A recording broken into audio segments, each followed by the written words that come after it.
জীবন বিজ্ঞান, ভৌত বিজ্ঞান, অঙ্ক, ধরেন 7টা। তো 7টা সাবজেক্টে সব ভালো লাগছে, আমার অঙ্ক ভালো লাগে না। আমি 98, 99 সব পেয়েছি, অঙ্কতে 15 পেয়েছি, পাস করবো। তাহলে একটা র্যাঙ্ক হয়ে গেছিলো, হ্যাঁ, ওয়েস্ট বেঙ্গলে একটা র্যাঙ্ক হয়ে গেছিলো, তা একটা ডিস্ট্রিক্টের র্যাঙ্ক হয়ে গেছিলো, কিন্তু আমার ভালো লাগে না, ওটা আমার বাড়ির আবদার। আমাদের শরীরে যদি কোনো অংশ কেটে যায়, কিনে আঙুলটা কেটে গেল, সালা বুড়ো আঙুলটা কাটলে ভালো হতো। আবার বুড়ো আঙুলটা যখন হবে, এখানটা হলে আমার পেটটা এখানটা কাটলে ভালো হতো। আবার পেটের এখানে যখন হবে তখন সেখানেও সমস্যা। তা সব কিছুই কিন্তু কাজ আছে। তা আপনি এখানে সাকসেস পেতে গেলে, এই সাবজেক্টে ভালো লিডার বা মানে 7 জেনারেশন সুরক্ষিত আনতে গেলে আপনার নাতিপুতিকে কিছু চিন্তা করতে হবে না। তার জন্যে আপনার দেখেন, এই যে কটা পয়েন্ট বলছি কঠিন কিনা, যদি কঠিন হয় আসতে হবে না। 1 নম্বর হচ্ছে 100% প্রোডাক্ট ইউজ। আমি যদি 100% প্রোডাক্ট না খাই, তাহলে আমি কাকে চোখে চোখ দিয়ে বলতে পারবো এটা ভালো? তাই 100% প্রোডাক্ট ইজ 100% প্রোডাক্ট ইউজ করবেন। অ্যান্ড বোন ভগ্নিপতি যারা শত্রু না, যাদের শরীর ভালো চায়ান, তাদেরকে বলবেন তুই এটা খা। 100% প্রোডাক্ট ইউজ অ্যান্ড শেয়ার, টুকটাক করে শেয়ার। 2 নম্বর, অলওয়েজ ওয়ার RCM ক্লথ, পাইলে দর্শনধারী ফিরবি গুণ বিচারি। সবসময় আপনাকে ফিটনেস থাকতে হবে। আপনাকে এর জন্য কি ট্যাক্স দিতে হবে না পুলিশে মারবে যে আপনি যদি ভদ্রভাবে চকচক করে ড্রেস পরে যান? আমাদের প্রথমে দর্শনধারী, তারপর তো গুণ বিচারি। এখন যে বড় বড় শোরুম হচ্ছে, আগে তো দর্শন করে নিচ্ছে, তারপর তো সেই দোকানে ভিড় হচ্ছে।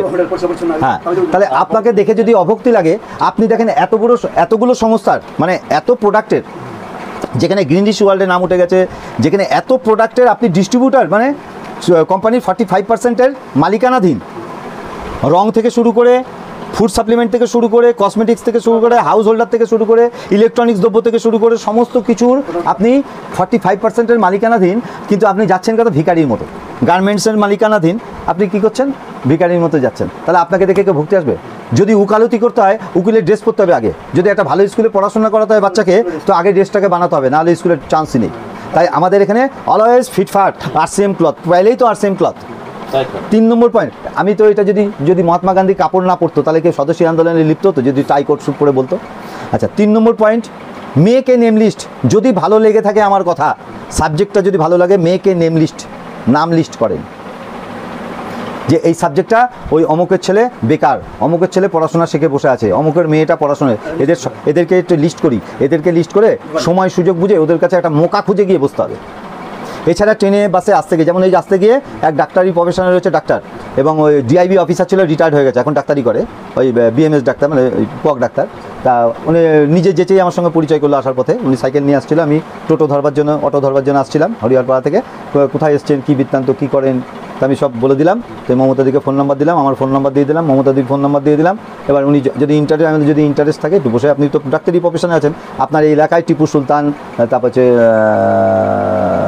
আমাদের নম্বর পয়েন্ট হচ্ছে মেক এ নেম লিস্ট, নাম লিস্ট করব, তাদেরকে বলবো। আর মিটিং, সেমিনার, গ্রুপ মিটিং, আর হচ্ছে ইউটিউব চ্যানেল, তারপর জুম, প্রতিনিয়ত জুম মিটিংয়ে সারাদিনে অন্তত 3 বার বিভিন্ন প্রোডাক্ট সম্বন্ধে হয়তো জুম মিটিং হচ্ছে। তারপর যার যখন সময় পাচ্ছে মিটিংয়ে বসে যাচ্ছে। তারপর কোম্পানির মানে একদম জলজান্ত ট্রেনার দিয়ে এসে একদম এলাকায় ওয়ার্কশপ করে দেবে। যেমন সামনের মাসে ওই যে বিউটিশিয়ানিস্ট একটা নিয়ে এসে ওয়ার্কশপ করাবো, সেই ওয়ার্কশপে যারা মানে 2,500 SPর কসমেটিক্স কিনেছে, তাদেরকেই চান্স আছে, তো তাদেরকে দিয়ে ওয়ার্কশপ করাবো। আচ্ছা, 5 নম্বর পয়েন্ট হচ্ছে তাহলে make a name list, meeting, seminar, group meeting সেমিনারে গেলে আপনার ব্যাটারিটা চার্জ হবে। ব্যাটারি কিরম চার্জ হবে? আপনি যদি গিয়ে দেখেন যে ওই মহিলা বলছে যে আমি 10 বাড়িতে রান্না করতাম, 10 বাড়িতে ঝিয়ের কাজও করতাম, আবার সেলাই ফোড়াই করতাম, তার সংসার চলতো না, আমি এই সিস্টেমটাই এসে আমার অ্যাট প্রেজেন্ট 1,66,000 এক মাসে হাইয়েস্ট ইনকাম এসছে, 1,66,000। তা আমি যদি পারি 4 ক্লাস পাস, আমি যদি পারি, আমার মনে হয় আমার মতো বোকা লোক কেউ নেই, সবাই পারবে।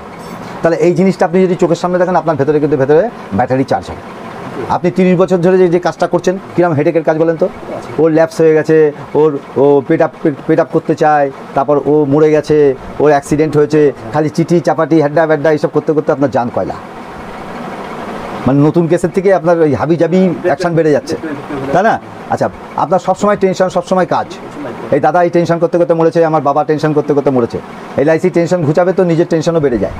তারপর ডিওর চাপ আছে, কোম্পানির চাপ আছে, এত কেস দিতে হবে এই মাসে, নাহলে তোমার এই ক্লাবটা চলে যাবে। কারণ আমার সব দেখা, হ্যাঁ, কারণ যখন একটা মার্কেটিংয়ে কাজ করতে যাবো না, অন্যান্য জিনিস সম্বন্ধে একটু জানতে হবে। আর আমার বাড়িতে তো এলআইসির এমনকি ব্যানারও লাগানো আছে, হ্যাঁ। তো এবার বাজারের প্রোডাক্ট তো লবণ হলুদ তেল সাবান শ্যাম্পু আছে, কিন্তু বাজারের প্রোডাক্ট ছাড়া এটা কেন খাবে? ডেমো করে দেখাতে হবে যে বাজারের প্রোডাক্টের রং মেশানো, কেমিক্যাল মেশানো, এবং ওটা খেলে এই তোমাদের প্রবলেম হচ্ছে, এটা খাও 3 মাসের মধ্যে কাজ হয়ে যাবে, এরকম গ্যারান্টি। 5 নম্বর পয়েন্ট হচ্ছে, আমরা যদি বিএসএফকে গোলাপ ফুল দেওয়া হয়, স্টেন গানগুলো রেখে দেওয়া হয়, তাহলে কী হবে? আমাদের ঘুম বন্ধ হয়ে যাবে, কারণ ওই সব এসে লুটপাট করে নিয়ে যাবে। তো আমাদের যে যেখানে থাকবে তার সামনে টুলস, আমাদের টুলস কী আছে? আমাদের টুলস এই যে আপনাকে বোঝাতে এসছে, আমি মাঝে মাঝে বই বের করছি, হ্যাঁ।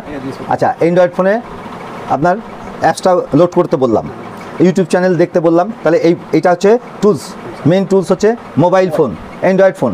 দ্বিতীয় হচ্ছে বই, সমস্ত প্রোডাক্টের। এটা হচ্ছে কম্পারিজন বুক। বাজারে 70 টাকা একটা ডাব সাবান, আমাদেরটা 38 টাকা, তার থেকে আবার পয়সা ফেরত। এবং ডাব সাবান আর এই সাবানের পার্থক্য কি? দুটো গ্লাসে তার গুঁড়ো দুটো রেখে, মানে এদিকে ডাব সাবানের গুঁড়ো, এদিকে আমাদের আরসিএম সাবানের গুঁড়ো রেখে, ওর ভেতরে কিছু কেমিক্যাল দিয়ে আপনাকে পরীক্ষা করে দেবো। দেখো ডাব সাবানের থেকে আমাদের আরসিএম সাবান কীরকমভাবে ডিস্টিল ওয়াটার করে ফেলছে, ময়লা তাড়িয়ে দিচ্ছে, পুরো হানি দিয়ে তৈরি, মধু দিয়ে তৈরি। আর তাহলে এই জিনিসগুলো যদি চোখের সামনে, যে দিকটা হয় ও দিকটা চোখের সামনে দেখালে সেটা মনে পড়ে যাবে। আচ্ছা, বাজারে যে প্যাড আছে, মহিলাদের প্যাড, হ্যাঁ, সেই প্যাড 3টে প্রলেপ, মাঝখানে তুলো, আর আমাদের আর ওটা প্লাস্টিক, একটা কেটে গেলে সেখানে যদি প্লাস্টিক দিয়ে আটকে রাখা হয়, ভেসকে যায়, তাহলে ওইখানে মেয়েদের ইনফেকশন হয়ে যাচ্ছে। আর আমাদের যে প্যাডটা আছে 7খানা সুতির প্রলেপ, 7টা সুতি, পিওর সুতি, আর ওর ভেতরে যে জেলটা আছে, হ্যাঁ, সেটা হচ্ছে প্রাকৃতিক জেল, গাছের একরকম জেল, সেই জেল দিয়ে তৈরি। ওতে মানে ধারণ ক্ষমতা কম। এখানে 1 গ্লাস এরম সাইজের একটা গ্লাস জল দিয়ে দিলাম বাজারেরটায়, টপ টপ করে সব বেরিয়ে চলে গেল। আর এটার মধ্যে 1.5 গ্লাস জল দিলাম, পিসি সরকারের যাদের মতো আপনি হাত দিয়ে টিপে ভিজা দেখতে পারবেন না, সেকেন্ডের মধ্যে শুকিয়ে যাবে। ফলে মেয়েরা স্কুল, কলেজ, অফিস, আদালতে যেতে মজা পেয়ে যাবে, আর ইনফেকশন হবে না। ঠিক আছে, ক্যান্সারের ঝুঁকি, জরায়ুতে ক্যান্সার। তারপর ইন্টিমেট ওয়াশ, ওই সময় ওই জায়গায় প্রাইভেট এরিয়াতে পিএইচ ব্যালেন্স কম থাকে, ছেলেদেরও আছে ইন্টিমেট ওয়াশ। যদি না দেন তাহলে কী হবে? এই কুচকিগুলো ওই গরমকালে ছুলে যায়, ফেড়ে যায়, দেখবেন ওখানে স্মুথ, এই মুখের চামড়ার মতো থাকবে সবসময়, ভুলেও হাত যাবে না, চুলকাবে না। তো ওই ইন্টিমেট ওয়াশ স্নানের সময় হাতের মধ্যে নিয়ে একটু প্রলেপ দিয়ে দিতে হবে, একদম ঝিকঝাক থাকবে। আর মেয়েদেরও তাই, মেয়েদের ইন্টিমেট ওয়াশ ইউজ করতে হবে, তার কারণ ভেতরে দেওয়া যাবে না, গুড ব্যাকটেরিয়া নষ্ট হয়ে যাবে। আর এটা কী হবে? ওই হয়তো অফিস কাছারি থেকে ইলেকট্রনিক লাগিয়ে দিল, কারণ কি মেয়েদের টয়লেট করার সিস্টেম বসে, আর জানগুলো 2.5 ফুট ওপরে ওঠে, তো মেয়েদের সবসময় ইনফেকশন অ্যাটাক করে। অফিস, আদালতে, স্কুল, কলেজে গেলে ওই তার আগে হয়তো গাইনো প্রবলেম অনেক আছে, সে করে গেছে, তারপর ভালো একজন গেছে, ব্যাস ওর অ্যাটাক হয়ে গেছে। আর ওই প্যাডের ভেতরে 7খানা প্রলেপ, তার মধ্যে একটা প্রলেপ আছে, যত ইনফেকশন যা কিছু আসবে ও ধ্বংস করে দেবে। বুঝতে পারছেন? এরকম সব মারাত্মক করে সব ডেমো করে দেখিয়ে দেওয়া হবে। আচ্ছা, টুলসের মধ্যে ওই বইপত্র, সমস্ত কিছু, প্ল্যানিং বই, মোবাইল ফোন, এগুলো নিয়ে কিনে রাখতে হবে, হ্যাঁ। 6 নম্বর পয়েন্ট, নাহলে তো আপনার শক্তি আসবে না, বই বিনা চলবে না। আর স্কুল কলেজে না গেলে কেউ ডাক্তার, ইঞ্জিনিয়ার, উকিল, মুক্তার হতে পারে না, এক্সেপশনাল রবীন্দ্রনাথ, বিদ্যাসাগর। তো সবাই তো আর বিদ্যাসাগর, রবীন্দ্রনাথ না, তাহলে ওই একজনের নাম হতো না। আচ্ছা, 6 নম্বর পয়েন্ট হচ্ছে ফলো আপ। এবার আপনি আসলেন, আপনাকে জন্ম দেওয়া হলো, এবার আমি ফলো আপ করবো, দাদা কেমন আছেন, কি বৃত্তান্ত, অমুক জায়গায় সেমিনার আছে। আচ্ছা, রোজ একটু করে এক্সপিরিয়েন্স গ্যাদার করবো। একদিনে যদি আমার 25 বছরের 20 বছরের অভিজ্ঞতা যদি আমি একদিনে খাওয়াতে চাই, তাহলে কী হবে? একবারে যদি 1 গ্রাম দুধ খাওয়ানো যায়, তাহলে হসপিটালে নিয়ে যেতে হবে, হ্যাঁ। তাকে 1 পোয়া করে দুধ খাওয়াতে হলে তাহলে পালোয়ান বানানো যাবে। তাহলে আস্তে আস্তে আপনাকে এক্সপিরিয়েন্স গ্যাদার হবে, ঠিক কি না? আচ্ছা, ফলো আপ। আর দ্বিতীয় হচ্ছে ডুপ্লিকেট। এই যে আমি কিভাবে বোঝালাম, আমার ডুপ্লিকেট হলে, অমিতাভ বচ্চনের 1000খানা বই দেখবেন, অমিতাভ বচ্চনের ডুপ্লিকেট হতে পারবেন না। সচিনের 1000 খেলা দেখবেন, ডুপ্লিকেট হতে পারবেন না। কিন্তু আরসিএম সিস্টেমের এরকম কথা যদি 10 দিন শুনতে পারেন, আপনি ডুপ্লিকেট হবেন।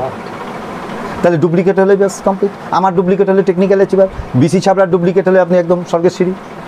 এবার আপনার ইচ্ছা, আপনি কার ডুপ্লিকেট হতে চান।